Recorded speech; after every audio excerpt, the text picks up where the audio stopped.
Supreme court के senior तरीन जज जस्टिस मंसूर अली शाह और जस्टिस अतर मिनुल्लाह ने इस्तीफा दे दिया। जस्टिस मंसूर ने 27वीं आईनी तरमीम को दस्तूर पाकिस्तान पर संगीन हमला करार दे दिया। जस्टिस अतर मिनुल्लाह ने कहा कि जिस आइन के तहफ़्फ़ुज़ का हल्फ लिया था आज वो बाकी नहीं रहा। दोनों जजेस ने मरआत वापस कर दी। इस्तीफे सदर मुमलिकत को मौसूल हो गए।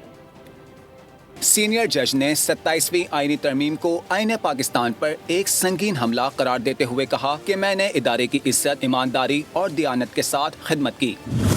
मेरा ज़मीर साफ है और मेरे दिल में कोई पछतावा नहीं है और सुप्रीम कोर्ट के सीनियर तरीन जज की हैसियत से इस्तीफ़ा पेश करता हूँ।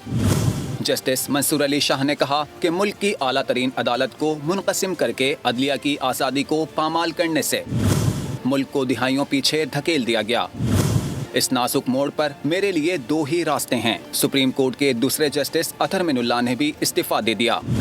लिखा, अपना यूनिफॉर्म और गाउन आज आखिरी बार उतार रहा हूँ। जिस आइन के तहफ़्फ़ुज़ का हलफ लिया था वो अब बाकी नहीं रहा। आज मेरा हलफ मुझे इस्तीफा देने पर मजबूर कर रहा है। मौजूदा हालात ने साबित किया कि आइन अब अपनी रूह खो चुका है। ये ओहदा और लिबास मेरे लिए इज्जत का बाइस थे। सब्सक्राइब करें और बेल दबाएं ताकि कोई खबर रह न जाए।